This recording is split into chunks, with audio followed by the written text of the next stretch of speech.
biasa. Allahu Akbar. Baik, sebelum kita mulai pembelajaran kali ini, marilah kita bersama-sama membaca basmalah. Bismillahirrahmanirrahim. Semoga pembelajaran kita hari ini berjalan dengan lancar dan membawa manfaat. Amin. Baik, Ibu akan mengulas sedikit tentang materi minggu lalu ya. Ada yang masih ingat materi apa yang kita pelajari minggu lalu? Menghindari akhlak tercela, Bu. Iya, menghindari akhlak tercela. Itu ada 4 kan? Akhlak tercela itu ada 4. Yang pertama licik, tamak, zalim, dan diskriminasi. Kemudian ada yang bisa memberi pengertian apa itu akhlak tercela? Enggak. Tidak ingat banget. Jadi lupa ya, nggak ingat materinya. Jadi akhlak tercela adalah perbuatan buruk yang merugikan diri sendiri maupun orang lain. Diingat-ingat ya, jangan lupa lagi. Ya, Bu. Bu. Oke, baik, selanjutnya kita akan mempelajari tentang adab menjenguk orang yang sakit. Siapa yang bisa memberikan pengertian adab? Nggak ada. Yang bisa. Jadi adab adalah norma atau aturan tentang sopan santun yang berlandaskan pada agama. Agama Islam sendiri telah mengatur adab dalam berbagai hal. Salah satunya yaitu adab menjenguk orang yang sakit. Karena sejatinya kita makhluk sosial tidak bisa hidup tanpa bantuan orang lain. Jadi kita ketika menjenguk orang yang sakit harus memperhatikan adab-adab yang ada di dalamnya.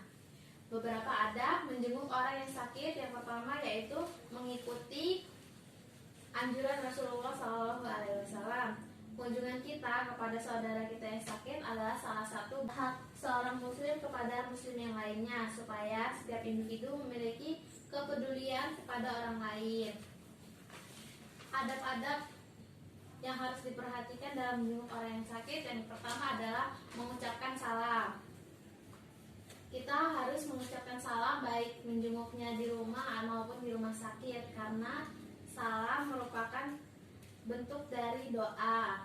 Yang kedua, mengajukan pertanyaan-pertanyaan kecil kepada si penderita, seperti bagaimana keadaannya hari ini, apakah sudah mendingan.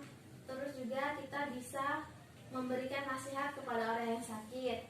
Misalnya, sakit itu cobaan dari Allah, sehingga kita harus menerimanya dengan ikhlas dan ridho.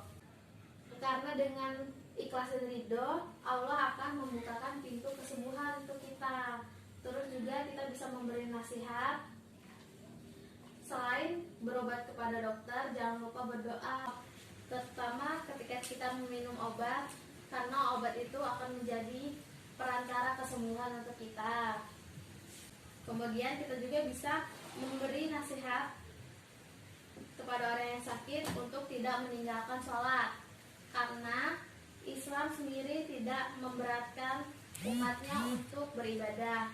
Ketika kita tidak bisa beribadah sambil berdiri, kita bisa sambil duduk. Ketika tidak bisa sambil duduk, kita bisa sambil berbaring. Ketika tidak bisa sambil berbaring juga, kita bisa dengan menggunakan bahasa isyarat. Menengok orang yang sakit, kita mendapatkan hikmah, yaitu mendapatkan pujian dari Allah dan para malaikat. Yang kedua, mendapatkan sholawat dari 7.000 malaikat, dan kemudian insya Allah kita akan dimasukkan ke dalam surga. Amin. Orang yang sakit pun juga bisa mendapatkan hikmah, banyak sekali hikmah yang dia dapat. Misalkan meningkatkan kesabaran dan ketawakalan kepada Allah Subhanahu wa taala, memperkuat iman seorang yang sakit. Juga Allah akan mengampuni dan menghapus semua dosanya. Dan Allah akan memberikan pahala kepada orang yang sakit. Juga orang yang sakit akan menyadari bahwa sehat adalah hikmat yang luar biasa. Baiklah anak-anak, itu tadi materi pembelajaran hari ini. Adapun kesimpulan materi kita yaitu agama Islam sangat menjunjung tinggi adanya adab dan telah mengatur adab dalam berbagai hal. Salah satunya yaitu adab menjenguk orang yang sakit. Adab menjenguk orang yang sakit tadi ada 3. Yang pertama mengucapkan salam, Yang kedua, mengajukan pertanyaan-pertanyaan kecil. Yang ketiga, yaitu memberikan nasihat. Adapun juga hikmah dari menjenguk orang yang sakit, yaitu diberikan 7.000 sholawat oleh para malaikat. Kemudian mendapat pujian dari Allah dan para malaikat. Juga insya Allah dimasukkan ke dalam surga.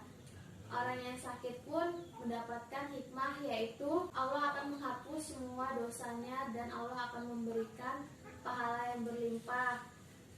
Orang yang sakit akan menyadari bahwa kesehatan adalah hikmah yang luar biasa yang telah diberikan Allah kepada kita. Baiklah, itu tadi materinya. Kita akhiri dengan membaca lafaz hamdalah. Alhamdulillahirrahmanirrahim. Terima kasih atas partisipasinya hari ini. Kita ketemu lagi pada pertemuan selanjutnya. Ibu akhiri, wassalamualaikum warahmatullahi wabarakatuh. Waalaikumsalam.